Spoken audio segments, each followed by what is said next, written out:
For my father, intelligence was all that matters. Ever since my brother Charles was diagnosed to be a gifted child, all he talked about was IQ and intelligence research. A high IQ apparently strongly predicts good grades, a good career, and even health and mortality and stuff. His favorite story is Kim Mong-young, a Korean with an official IQ of 210. Just 6 months old, he was already speaking fluent Korean, and at age 3 wrote essays in German and English. Then he would hug Charles and look at me with this question in his face.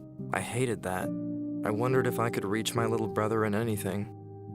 When I was young, me and my dad were best buddies. He never even cared much about IQ or G or whatever. When my brother started reading at just 2 years old, everything changed. Suddenly, I was forgotten, and soon after, I was the slow one. Once, when I got a C in math, he didn't even look at my paper and just told Charles that an ape is believed to have an IQ of 40. I hated his sarcasm.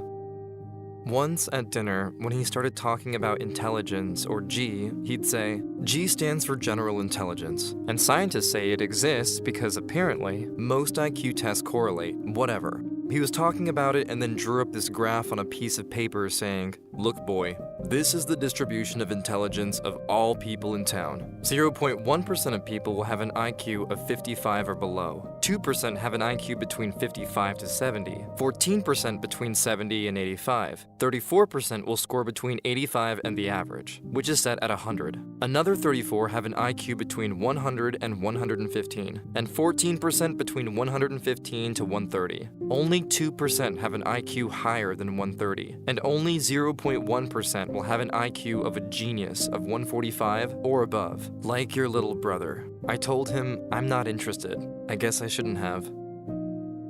He exploded. "Not interested? You know what this all means, boy." He turned the paper around and started all over. "It means that if you take the 1,000 people, then one has some form of mental retardation, which means trouble living alone. 20 will have difficulty reading the map. 140 can perform simple tasks at work, but cannot qualify to become a soldier in the US Army. 340 probably finish high school, and another 340 will go to college. Maybe 140 can do a PhD and later work as surgeons. 20 are capable of producing a significant scientific work, and only one will make it into an Ivy League college, like MIT, where the average IQ is 145. Your little brother got an IQ higher than that."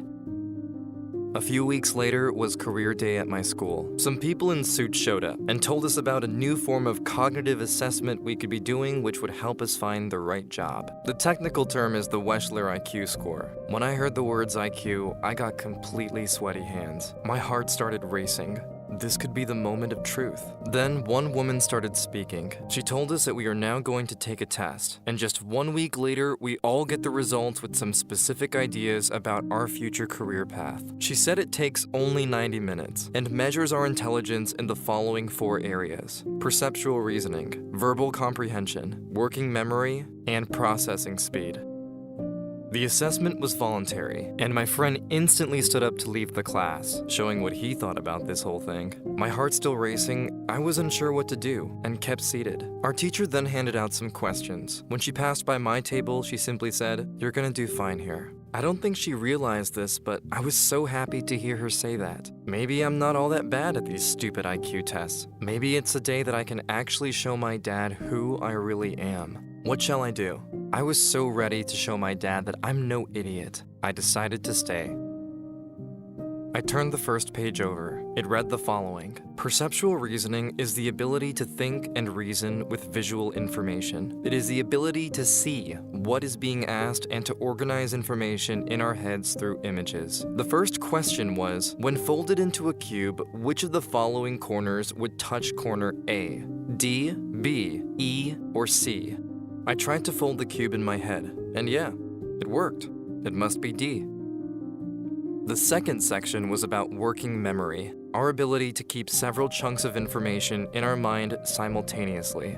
One of the questions was, what is the next number in the series? 4, 12, 6, 9, 8, 6. There were 4 options: 6, 5, 10, or 12. The trick here was to put all the digits in my head and look for a pattern. 4, X, 6, X, 8, X.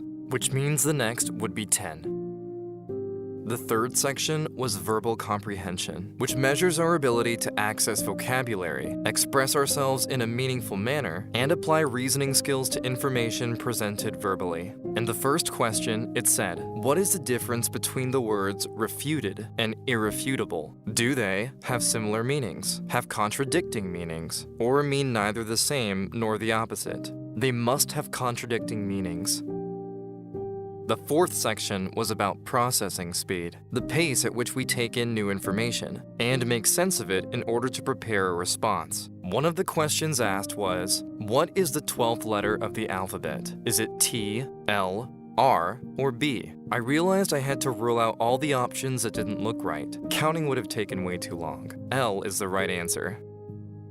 I had completed all of the 50 questions in time, and I was very relieved. In the end, the woman said, a lot of research over the last century went into the IQ test we had just taken, and there is convincing evidence that our intelligence is mainly a product of our genes. There's an estimate of a heritability range from 50 to 90%. Although, the environment also matters, she continued, especially negative influences during your childhood, like infectious disease, malnutrition, air pollution, or lead in the paint of your walls at home. These things can reduce your IQ forever. She explained that it's because during the prenatal period and early years of life, a child's brain consumes a huge part of the body's energy to grow. And if the body was under attack, it cannot support the brain's growth to its full potential. In other words, you were born with a pretty fixed IQ. Good parents and schools can keep the IQ at its genetically predefined level, and maybe increase it a bit. Negative influences, however, can surely reduce it a lot. I am just saying this, she closed, because if you are getting your results next week and you are not happy with your score or our recommendation, then know that there is little you can do about that.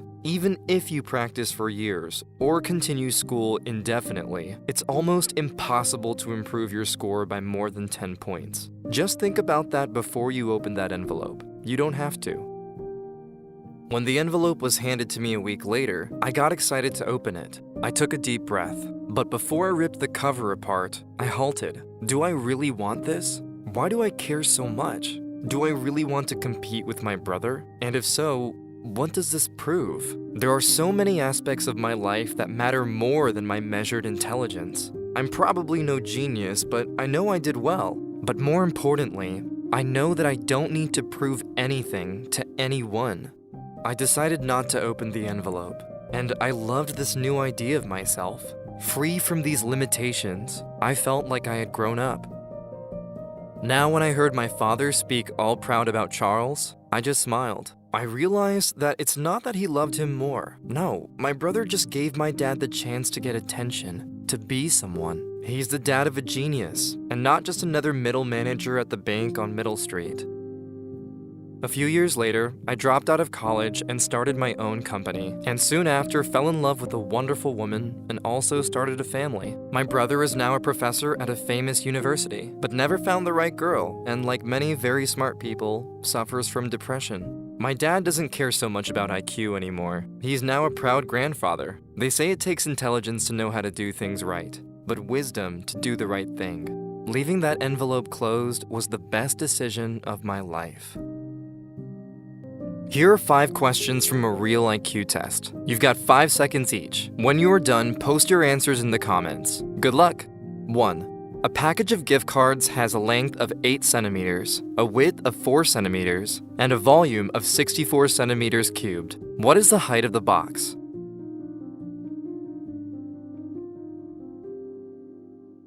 2.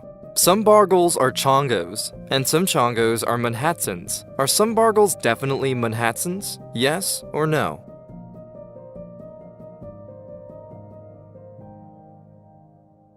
3. Max needed to get 7 new doors from the home improvement store for his house. His car could only hold 2 doors at once. How many times did Max have to visit the store? 2, 4, 7, 8, or 9?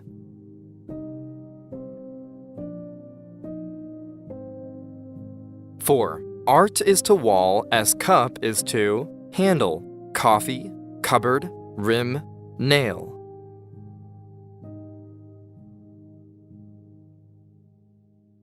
5. What is the missing number in the series? 1, 16, 81, blank, 625, 1296.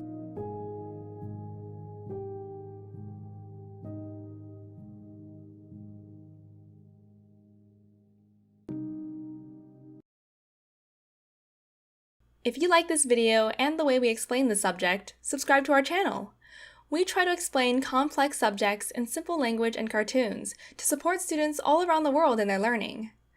If you want to support us, you can go to www.patreon.com/sprouts and donate. Just $1 from many fans makes a big difference.